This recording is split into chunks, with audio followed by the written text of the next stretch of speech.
Hi, a very warm welcome from Talking Industry and me, Aaron Blutstein. I'm editor of Smart Futures and Platinumworks Engineering magazine.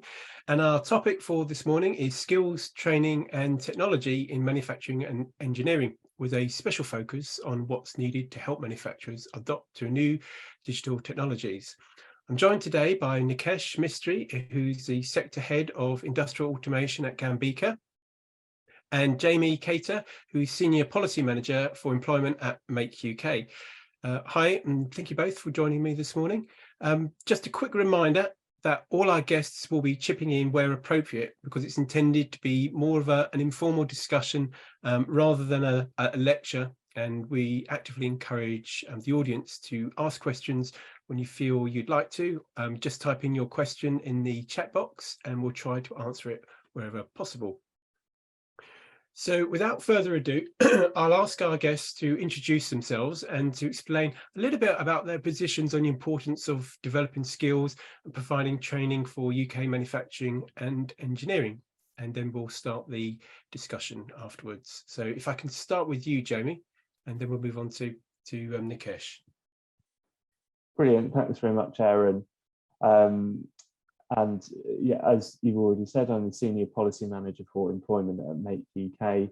For those who don't know Make UK, we are the manufacturers organisation. We represent around 20,000 employers across the length and breadth of UK manufacturing and engineering. My job essentially is to lead Make UK's policy work on all issues related to labour market and skills. So that includes lots of things like employment regulation and workplace health and safety. But really, and for the purposes of this conversation, a huge part of my job is talking about education, training, and really representing the sector in conversations with government and policymakers to make sure that we have a skills system that is fit to meet the needs of the UK's manufacturers. So I think this is a really important conversation, something that we as Make UK have focused on a lot over recent months and years. We've had a couple of reports come out recently looking at the changing skills needs in manufacturing, and what that looks like in the next decade and beyond, and also a separate report looking at digital adoption and the barriers to manufacturers investing more and adopting more digital technology and automation. So it's something that's really high up our agenda and something that we spend a lot of time talking to government about. And we know that around 6 in 10 manufacturers identify automation as the main driver behind changing skills needs. Around half of firms cite wider digitalization and modernization of production. And we also know that a significant proportion of manufacturers believe that a lack of access to the right technical skills is one of the main barriers to further adoption of digital technology and automating processes, which they believe will contribute significantly to improving their productivity. So I think it's a really central concern as we look to how the sector can thrive in the future. It's a huge part of my job, and really looking forward to talking about that with you, Aaron, and Nikesh this morning. That's great. Excellent. I'm sure there's, by the sounds of it, an awful lot to go through if we can today. Nikesh, over to you. Thank you very much, Aaron. Yeah, spot on. That sounds exactly like what Jamie just mentioned. You know, there's a lot to cover in such a short space of time, because this kind of topic is one that is, it resonates amongst all of us within the industry. It's something that's pressing. It's continuously getting more and more evolved as we're going through. So it's always being mentioned within our members. So when I say our members, let me introduce myself, the point of this 5-minute introduction here. I'm Nikesh Mistry. I'm the sector head for industrial automation at GAMBICA.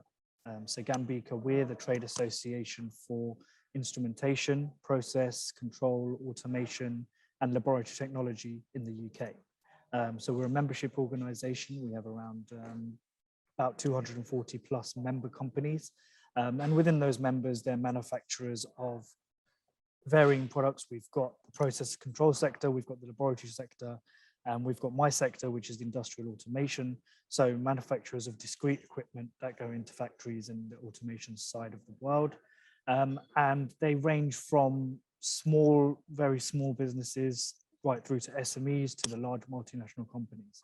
So we really get a good sort of insight to the different levels of different areas of the industry, and where, you know, sometimes you may find certain companies with certain expertise have different ways of tackling, you know, the skills gap and this sort of ongoing issue we have. And as Jamie mentioned, it ties in hand with the digitalization question at the moment, because there are many companies that are trying to push for digitalization, and tied in with that is the actual idea that you need to have the skills to be able to fit into the digitalization pool. And you know, it doesn't just happen overnight. You need to be able to have the right, not just equipment, but skills, the expertise, the knowledge, the know-how, and then also the leadership side of things as well. You need to have the approval from above. So loads of things encompass, you know, the idea of the skills and training. So with the GAMBICA members, we're always discussing these topics within our membership groups. We also, at the same time, we've just started our university and industry collaboration group, where we're trying to collaborate the university members that we have alongside our industry, because we feel there's a gap in the sort of I don't know what the word is here, the status quo maybe between the two of them. So, you know, there's actually a gap between that. So we're trying to bridge that. And we've also created a young persons council, where we're looking at the skills of the younger workforce as well. So we're doing a lot at the moment to try and improve what we can in our knowledge, and where our members are learning from as well. And also at the same time, it's a personal vested interest. I myself am a STEM ambassador, and it's part of something that we're also trying to do at GAMBICA at the moment. So promote the STEM side of things as well in the school, because when it comes to these sort of things, it's not just a workforce issue. It's also, it stems down right the way to schools and things like that. That's great. Yeah, I mean, if I can maybe start, I suppose at the beginning, because you know, the UK has the most educated workforce in its history, and yet we still struggle, I think, with skills as a nation. I mean, how do you both feel about the state of skills, engineering skills in the UK today, as we are at this moment in time? What would you, Nikesh, I'll start with you maybe. Sure. So I mean, talking from my own opinion, I think we are behind in being able to have the workforce with the skills required to be able to reach the digitalization push that we're having at the moment. There is a lack of finding that skilled workforce, and there is becoming evidence to prove this. So our CEO, Steve Bramley, he sits on the EURIS task force, so the European Union Relationship and Industrial Strategy task force. So it's an advisory body which monitors the impacts of the relationship between the EU, the UK, the government, manufacturers, etc., etc. He sits on this task force, and recently the Minister Lee Rowley was actually asking GAMBICA members for input into a skills survey to find the key findings amongst that. And I'm not sure if it's been published just yet, but one of the alarming factors was 40% of respondents said that they have vacancies in their workforce. 40%. Wow. Yes, vacancies at the moment. So not only is there a skills shortage, but there's also a gap in the actual employment side of things. But then on top of that, it was also the alarm that it takes about 5 to 6 months to fill the average vacancy. And over 60% were reporting that these were, issues were affecting their day-to-day operations because of the lack of skills, trying to find that exact workforce. And in our industries, you always have the problem with needing the skilled workforce. I wouldn't say problem, but you always need a skilled workforce. So it's not just a simple application. So I'd say the skill, where we are at the moment is in need of more of a push to upskill our workforce. Is that what you're finding, Jamie, as well, from your members? Yeah, I think agree with Nikesh that we have an issue at the moment where we've talked for a long time, I think, in manufacturing and engineering about a skills gap and skill shortages. And it feels as though really in the last sort of 12, 18 months or so, we've gone from conversations about having enough people with the right skills to just having enough people, full stop. We've stopped talking just about skill shortages, and it is now an issue about labour shortages. And partly that's a result of just what's happened in the last couple of years in terms of the impact of leaving the EU and the pandemic and various changes that have taken place in the workforce, not just in manufacturing, but across the economy.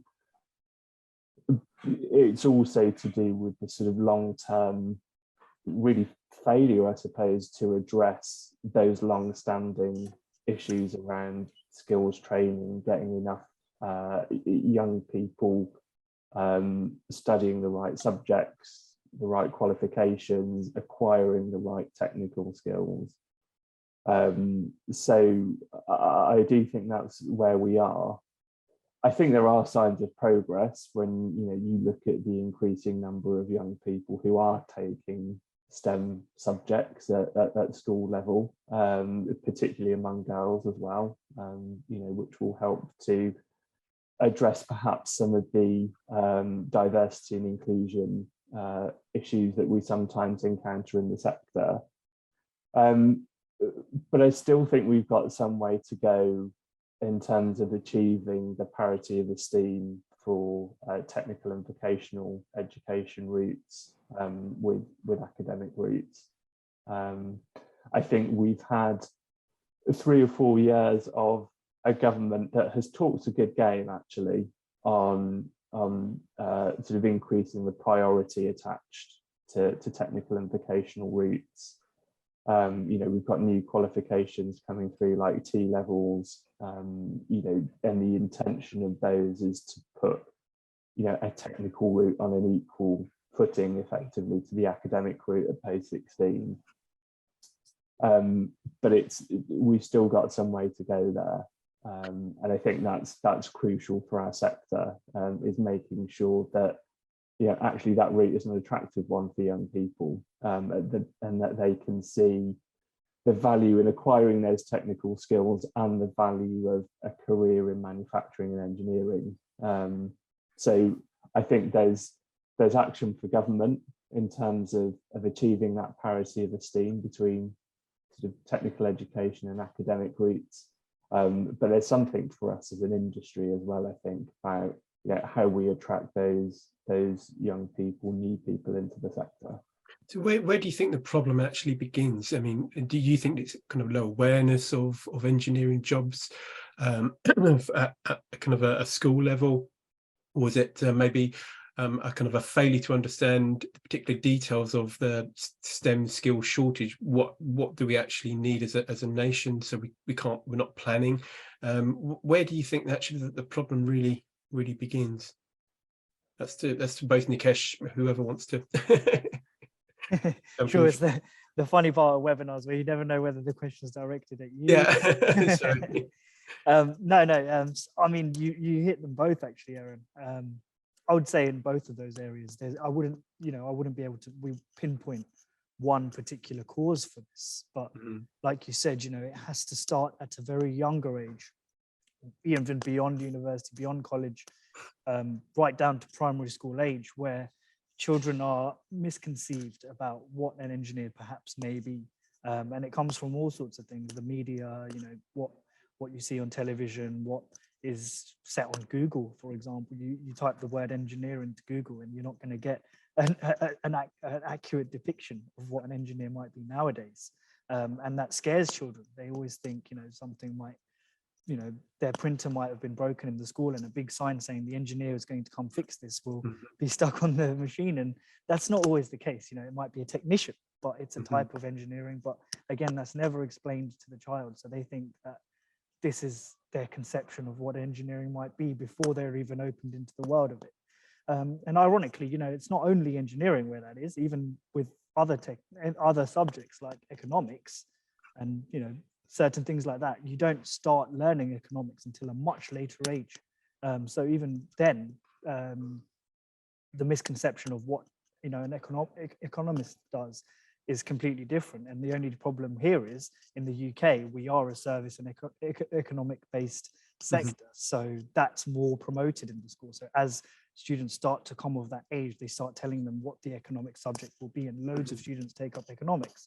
But you don't have the same level in engineering. If they did the same thing, when you start getting to about 15, 16 and start letting people, like students, know what an engineering degree would lead them into, what sort of roles they can have, what is being open to them, the amount that the jobs that exist today weren't here 5 to 10 years ago. So they might not even be aware of what jobs might be existing for them by the time they graduate. And it's that lack of clarity to them that causes them to be a little bit apprehensive to taking on an engineering sort of subject. So I think that's one of the keys, as you said.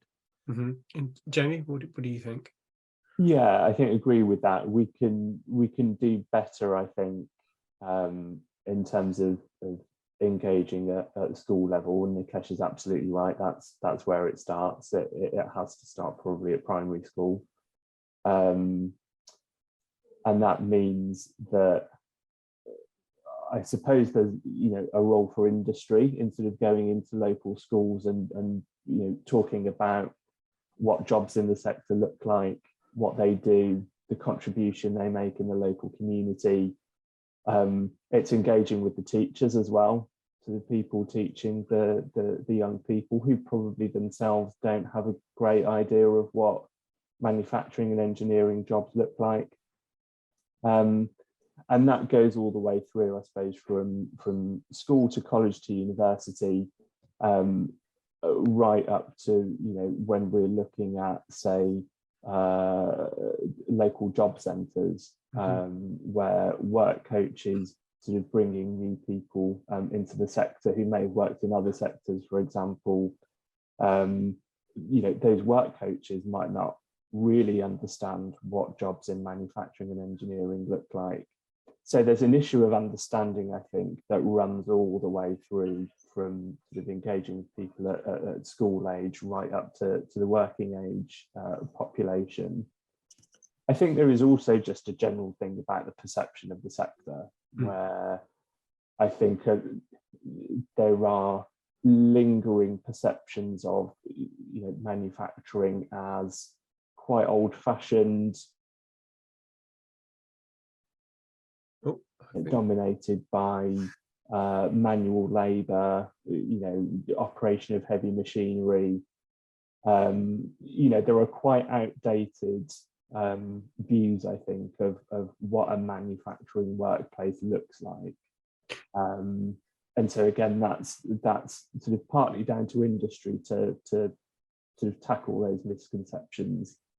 Make UK this year in July organised the first National Manufacturing Day, where manufacturers across the country open their doors to let local schools, people across the community come into their premises, their factories, have a look around, talk to people, understand what those job and career opportunities look like.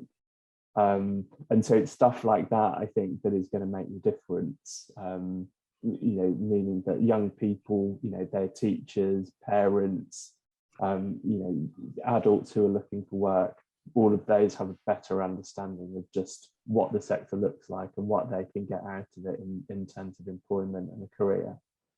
Do you think that perhaps the actual term engineer needs to be protected rather than because I know obviously in Germany it's the term engineer is a very when you say if you're an engineer in Germany, and it's seen as a very kind of on the same level as a doctor. Whereas perhaps in the UK, we don't know what engineer, like you're saying, you could be not kind of demeaning any other roles, such as, working as a plumber or a boiler, but people use the term very generically. And perhaps the actual term engineer needs to kind of be protected so that kids will know, or kind of give it more of a higher profile within the UK. Do you think that would help, or Definitely. Yeah. I think it is. It gives you, like you said, in Germany, it has that status, and it doesn't have it here in the UK, and it is often overlooked. And I think Jamie mentioned that it's part of the awareness of the actual idea of STEM. Those four letters itself. It can be very misconstrued a lot, and I think also the awareness of how easy it is to start letting the future workforce know what we can do is also, there's also a lack there. And what I mean here is, recently, obviously, I mentioned I'm a STEM ambassador. I didn't realize how easy the process was to become a STEM ambassador. We've now spoken to the actual STEM hub in York, and they're asking us to make as many of our GAMBICA members possible, giving us targets for making them STEM ambassadors too. Now, once you get enrolled into the program, it's a very simple platform. You go onto it and they have all these different STEM ideas and different days where you can just register online and say, I'm going to attend this event. And I'm actually going to attend event, and they're calling it, it's a speed interviewing event. And now we thought it was very interesting. So what you do is you sit amongst year 11 and year 12 students, and they interview about your job, about what you've done. You can talk to them about an old job you've done. You can talk to them about a new job you've done. And each one has 1 minute with you and then moves on. It's almost like speed dating, essentially, but for students. And I thought it was a brilliant concept because, they're really reaching out to people within STEM careers to go and do things like that. And it's so simple. Once you become an ambassador, you can go and do these sorts of things. And I think we need more encouragement of that sort of thing to make, somebody at a CEO level, or who's started from maybe perhaps not even going to university, that might be able to do something like that to show the youth of today what their capabilities can be. They might end up in a suit. They might end up as a as a CEO, as a powerful position from starting in a different role. But I don't think their perception is that you can do this in engineering. So I think that needs to be enforced a little bit more, that there are bigger opportunities and wider opportunities for the younger workforce in these areas. Do you think it's maybe changing because with digitalization, the skills which are required for digitalization are perhaps seen as more high tech, kind of feels different? Coding is very important within that. Artificial intelligence and all the attributes of which go alongside digitalization. Perhaps when you look at when you go to school, you have the traditional definitions of basic skills in literacy and numeracy, and perhaps alongside that now there needs to be a commonly recognized this kind of definition of what basic skills must continuously update digital skills. So that's almost should be part of the curriculum, basic digital skills as well as literacy and numeracy, and then perhaps those will at least feed through to encouraging people to look further beyond what engineering really is. Because once you understand what the digital skills can do, then maybe engineering would be a natural progression for some children, not everyone, but for some kids. Maybe just the definition needs to change at kind of a school level. I think you're right, and as the jobs are changing, you do need to start changing the definition, because there are digital skills which are so important that didn't exist or need to exist that many years ago. I mean, I give an example quite often where there's a theory of the paradox of automation. So the paradox is where the more efficient the automated system is, the more vital the human involvement is. So, okay, yes, it requires less involvement, but the moment it does require involvement, it requires a very skilled level of human intervention that's able to manage that problem. You know, it might not be something smaller like before, but you need a qualified human manager to be able to deal with that problem. So as systems become more and more and more automated, that requirement from a human involvement is vital. It's crucial. You can see it in like VAR for football, for example. You've got a new technology that's been invented, and now a referee has to learn how to work alongside it. So that's a skill that, you know, that's a very broad example, but it's something that we need to upskill the referees to be able to work alongside it. It's a generic example, but it's the same. It resonates exactly the same in manufacturing. You know, you need to upskill the workforce to be able to deal with these things. So, like you say, that basic level of digital skills should be start to be taught in schools, just to bring them up to scratch from an early age. Yeah, and if we maybe look at kind of automation as an example, perhaps, because some people may say, well, with automation, you know, some of the traditional skills can be automated. We don't necessarily need to upskill, and that we just need more automation. What would you say about that, Jamie? I suppose there are two sides to that. The first is that you know, I suppose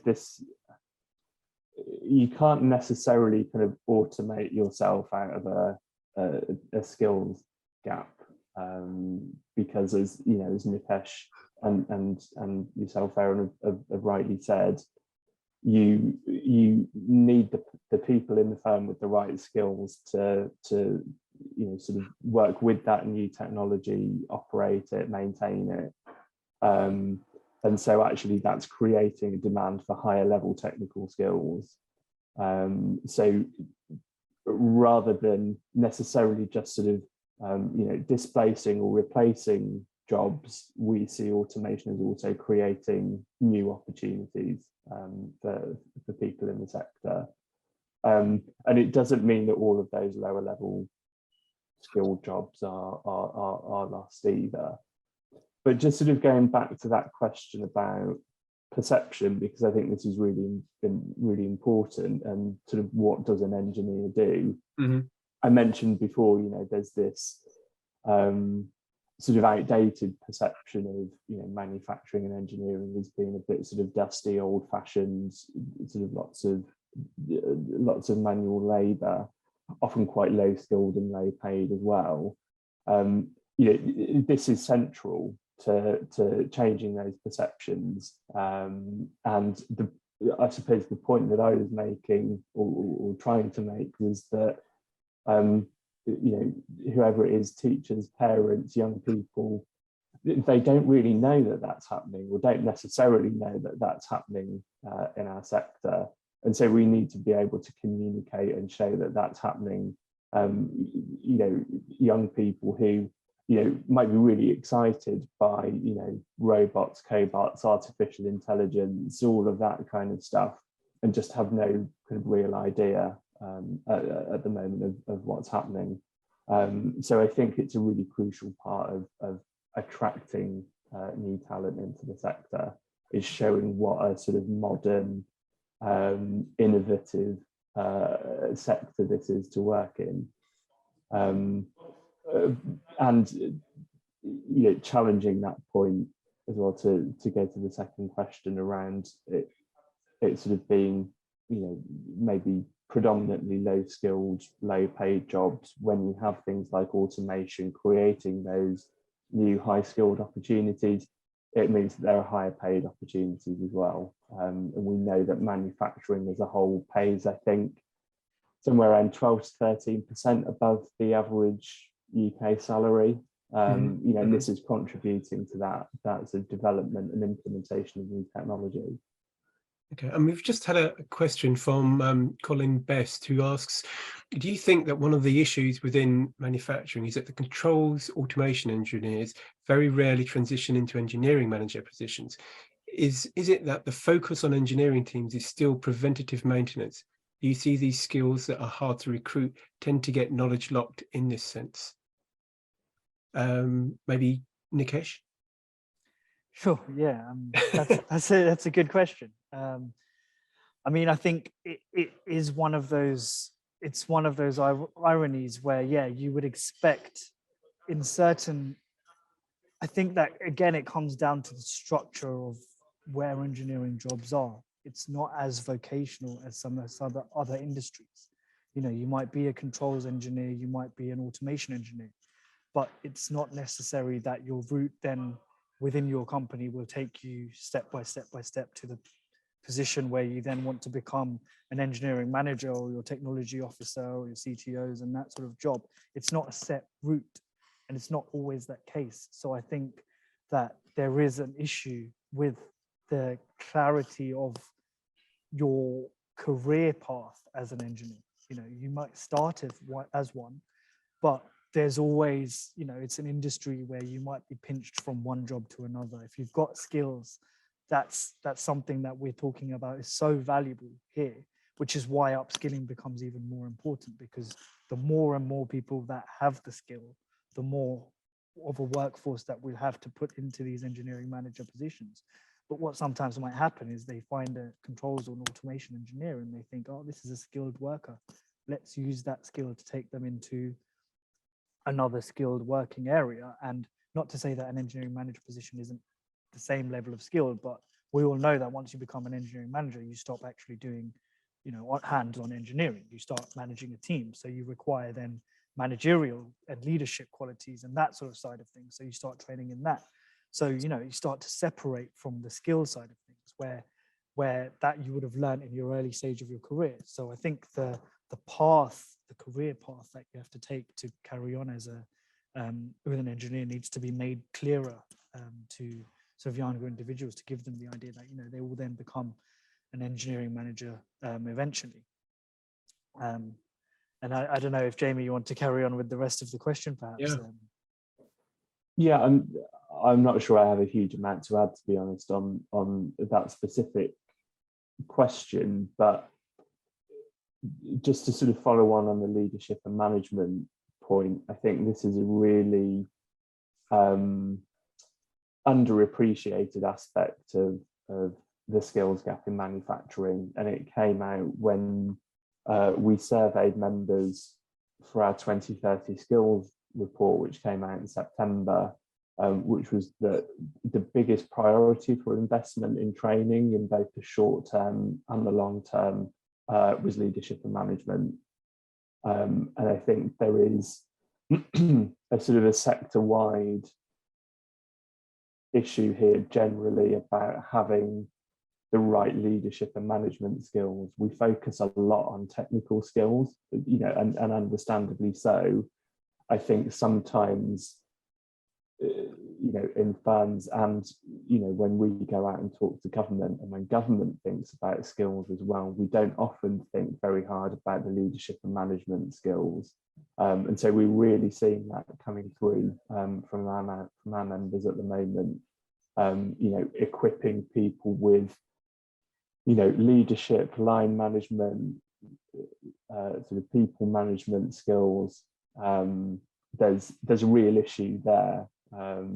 So as well as sort of talking about, you know, whatever technical skills you might need, things like automation, digitalization, net zero, you know, trends like flexible working, all of that stuff, you know, requires good leaders and managers in your business. So that may not be sort of directly addressing Colin's question, but I think just following on from those points that Nikesh made, I think the general area of leadership and management is one where we see members really focusing at the moment. So you were talking about digitalization and you know, the increasing need for those skills. How can we ensure that we can anticipate kind of the broad developments and the competent skills that, you know, will require in the future? How do we do that as a nation? If you have some people who perhaps have the transferable skills, like Colin was saying, but might not necessarily move into those other positions, how do we get the people that we need in the future if they're not coming through from through universities or technician level? Jamie. Yeah, I think this is really really about the availability of opportunities to retrain and upskill, as well as bringing new talent into the sector. Again, I think both from an industry perspective and thinking about things from a sort of government policy point of view, we spend a lot of time talking about sort of entry routes into the sector, and maybe not quite so much time talking about the opportunities there are to retrain and upskill. And I think this is something where we would like to see more from government. I think it's an area where sort of government support and business awareness of government support is really patchy. I think people know what apprenticeships are, and will recruit apprentices at 16, 17, 18 at level 2, maybe level 3. And the awareness of things like skills boot camps to upskill people in digital skills. There's a new lifelong loan entitlement that government will bring in from 2025 to allow employees to access funds to upskill between levels 4 and 6 throughout their career. Awareness of those sorts of things is much lower. Access is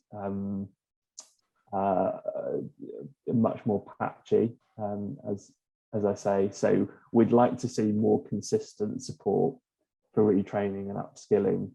When we look at things like the net zero target for 2050, such a large proportion of the workforce is already in work between now and 2050. So it's not just about equipping new people coming into the sector with the right skills, it's making sure that you can have the right training provision available now for people who are already in the workplace, where their jobs might change, where the skills needed might change, over the coming years. Really, I think that comes from sort of fostering better relationships, better conversations, interactions between businesses and training providers. We saw when we did our work that I think more than 50% of manufacturers felt that they couldn't access the right training provision they needed locally. So it needs to be focused on businesses having a really active role in shaping the training provision that is available in their area to make sure that it is meeting their needs.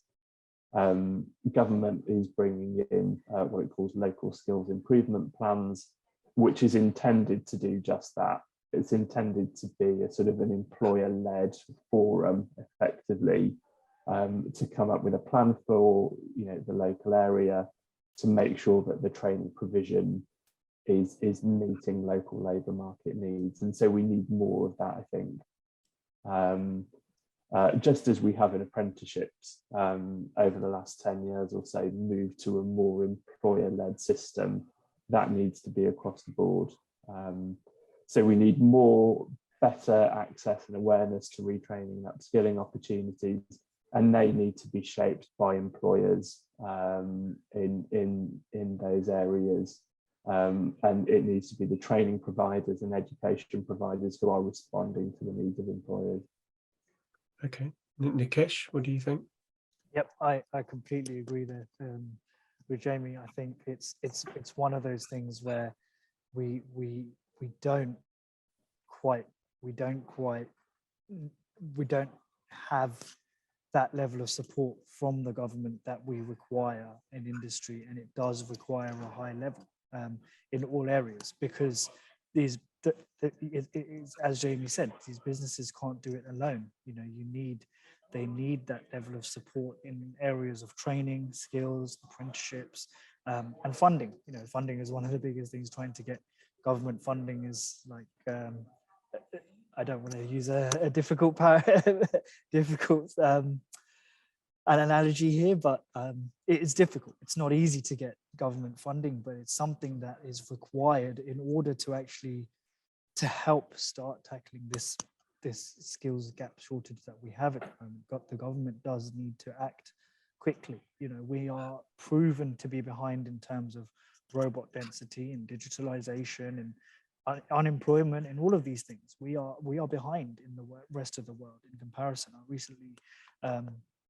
I showed a graph at one of the previous drives and controls events, actually, where you could see in Europe alone, Spain, Portugal, the Netherlands, Finland, they're all ahead of the UK in terms of adopting robots and digital technologies. And it's not where we want to be. And we do need that extra help from our government, where especially now that, you know, businesses are losing out through, not losing out, but struggling through this current climate. You know, you've got so many external pressures. They've just come through one external shock, and another external shock comes right around the corner. You know, they don't know what to expect.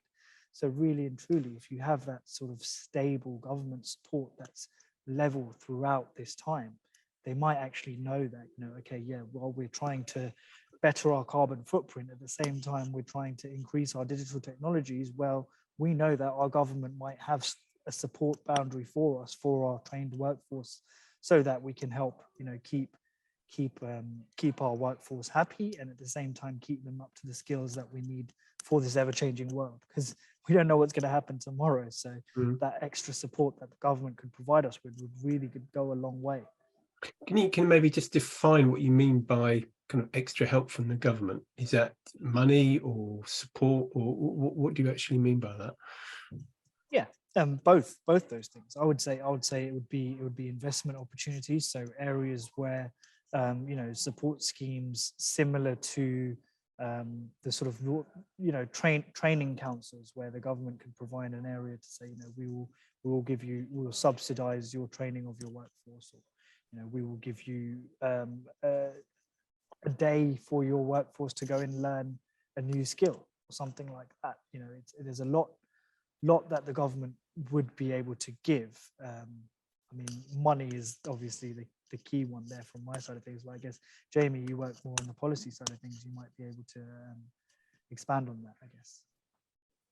Yeah, I mean, I think really what we'd like to see from government is, firstly, reform within the apprenticeship system, so more flexibility within the apprenticeship levy to fund other types of training. You know, recognizing a really important role that apprenticeships play, but they're not always necessarily the right route for people to go down, particularly perhaps for retraining and upskilling.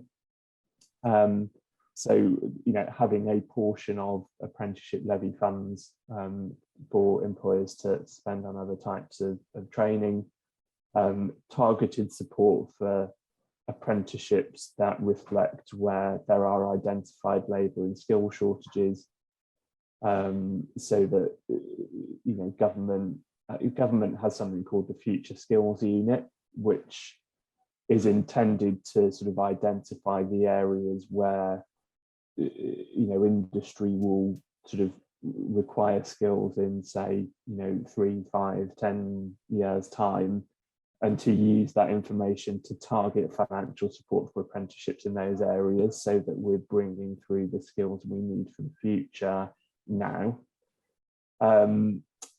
I think we'd also just like to see some more targeted support around, you know, I mentioned leadership and management. There is some very limited government support for that, but we'd like to see that expanded, and using some of the unspent apprenticeship levy funds as well, to target at that sort of upskilling and retraining. And so, we know, and Aaron, we were talking about this just a little bit before. We know that probably in the forthcoming autumn statement, there is not going to be a lot of extra government funding for skills and most other things probably in the coming months and years. But with things like the apprenticeship levy, there is the opportunity to use existing money better and better tailor that to what employers need. And so we'd like to see that as a priority. Okay. I mean, another question which my colleague Andy Pies kind of raised is that with you hear it quite often in the news that there's a problem with many over 50s leaving the workforce. Are we seeing that in engineering, and what can we do to prevent that, or to encourage people back into the industry, perhaps? Jamie. Yeah, we do see that. We've seen, as in other sectors, people have become inactive during and after the pandemic.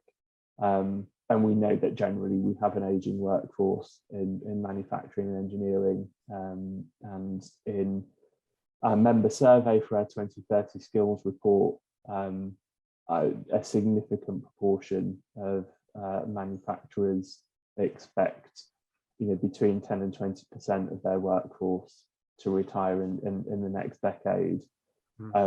So that's a huge chunk of the workforce potentially that is going to be leaving, taking huge amounts of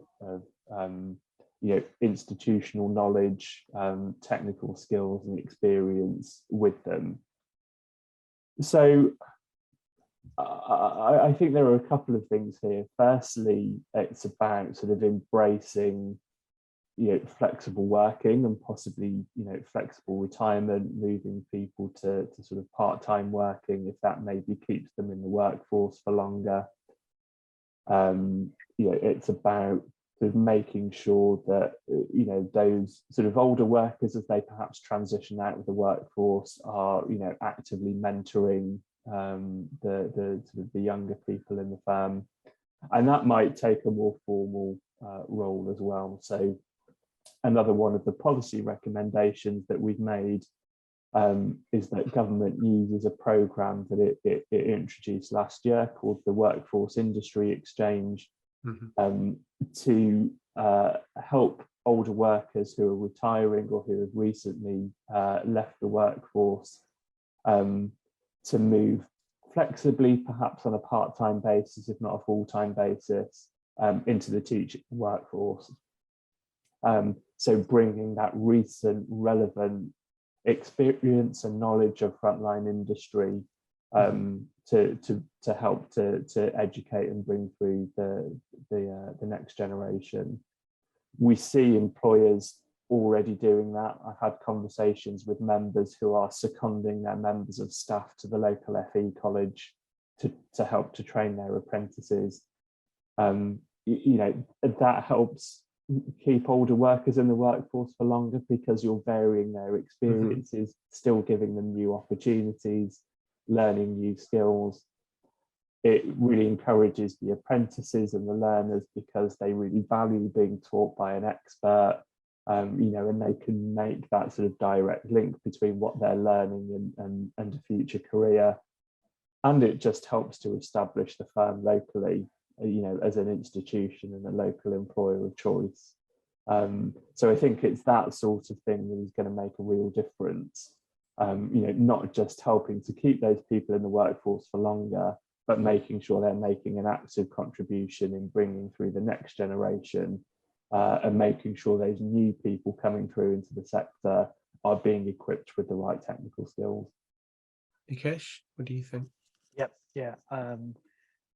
Completely agree with all of those points, Jamie. It's one of those things where our aging first workforce is worrying, to say the least. But it happens, in all industries. But with the engineering sector in particular, I think engineering is one of those types of jobs where you can learn more than ever from experience. Experience is so powerful in our industry.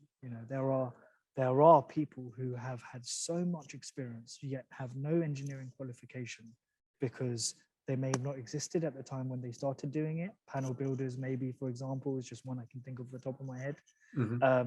But these sorts of jobs didn't have qualifications way back when, but they are now top of the level. You know, they would be second to none at the top of their game, and they're looking to maybe retire in the next 5-10 years. So this is worrying for us, where there's two things here where you can see. One, there's a need for more qualifications and recognized qualifications, or not even big ones, not degrees and things like that. I'm talking like PMQ in project management, for example. We all know it. We all know ISM for sales, but we don't know any small things for becoming an engineering operations manager. We don't know any small qualifications that are recognized amongst everyone. These sorts of things, maybe perhaps it might be a government side of things to get involved with, creating these mini qualifications that would give the younger workforce something to work towards and achieve, and say, you know, if I become that, then it would lead me into that path, and, you know, work alongside somebody who's qualified many years ago. I think that's one of the things that we need to do more than ever before, is put those young engineers alongside those who have had all this experience for many years, and get them to shadow a lot more from a much wider age, because it's almost like that. It's that morbid question where, you know, it's like writing a will. You don't really want to do it until you think about it. And it's one of those things where you don't really want to address someone retiring until they start talking about it. But all the companies will have the same situation. So I think it needs to be addressed, you know, when they're 50 years of age, when they're 45 years of age, they need to start thinking about it's going to happen in 10 years. But look how much industry changes in that year. So, you know, give them that upskilling from a very early age. We see it in things like standards all the time. I work quite a lot in standards, and some of the level of knowledge that the technical experts we have in GAMBICA is unrivaled. You know, they have such good knowledge, and that's because they've worked in it for so many years. And I always think to myself, you know, they need to pass this knowledge down to other members within their company, so that employees within their company, so that it doesn't get lost as they start retiring. So, you know, and they are doing, you know, there are many companies who are seeing it start to happen, and it's being addressed, but it does need to happen a lot more and faster. I mean, one of the issues I can see is that lifelong learning hasn't really been taken too seriously by the government. I mean, for example, we have in place the ELQ rule. I don't know whether you both know about this. Have either of you heard of the ELQ rule, which is the equivalent level qualifications? It basically means that someone can't actually study for a level of qualification that they already hold, or below. So if you have a kind of a level 5 qualification, then you won't be able to study for another level 5 qualification. And I can see that being an issue potentially for people, especially older people who have the qualifications, maybe degree level or further, but can't perhaps retrain in a specific area that they would need to, because they already hold a higher level qualification. And I think that perhaps maybe needs to be addressed, or kind of the issue of lifelong learning, which the government, you know, hasn't really addressed, in my opinion. I don't know whether you agree with that. Yeah, I completely agree. That sounds, I didn't know too much about that. From what you're saying, it sounds like that is an issue in itself that needs to be addressed, because, as you say, you know, there are an older workforce that needs to address this issue and needs to actually, you know, it's not fair. If you think about it in that sense, it's not fair. They need to have the equal opportunity as somebody coming straight out of university to develop their career. You know, there are ways that everyone needs to learn. So I don't think anyone should be restricted in being able to get, you know, enhance their qualifications in any way, whether it's going one step higher or one step lower. What I mean by that is that the government wouldn't fund. You wouldn't be able to access loans, or you wouldn't be able to. You'd have to self-fund that qualification yourself, I think. So, Jamie, what do you think perhaps about lifelong learning? Yeah, I think absolutely right that, you know, we spoke a bit earlier about Germany and other countries, and we don't have, I think, the same concept of lifelong learning as perhaps other countries do in the UK. And I think it's a really important point about being able to study qualifications at the same level or below, because one of the interventions, again, that government did make was to introduce the free entitlement to a first level 3 qualification. Take up of that has been fairly low. And actually, what I think would make a much bigger difference would be if it wasn't just a first level 3 qualification, but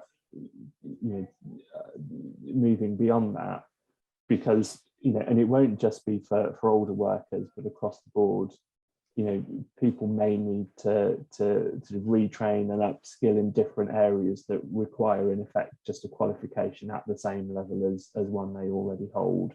So I think you're absolutely right, Aaron, and in particular that point about the level 3 qualifications, I think, is really important.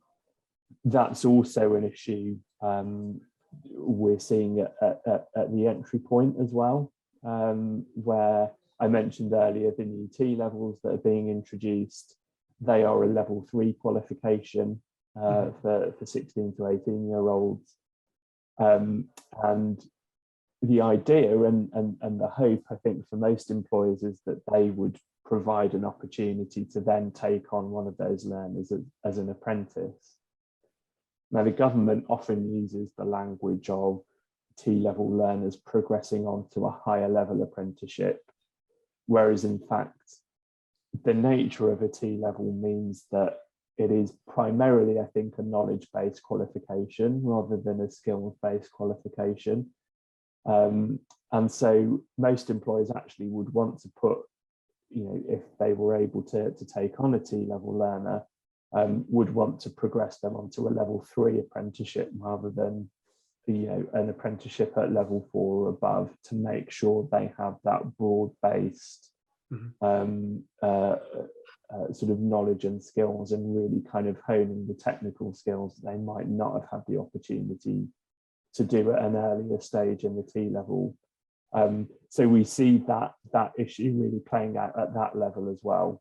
And employers wanting to engage with T-levels to create a future pipeline of talent, but are uncertain how to do that if they feel they can't then put them on an apprenticeship at the right level that is going to give them the right experience and the technical skills that they need.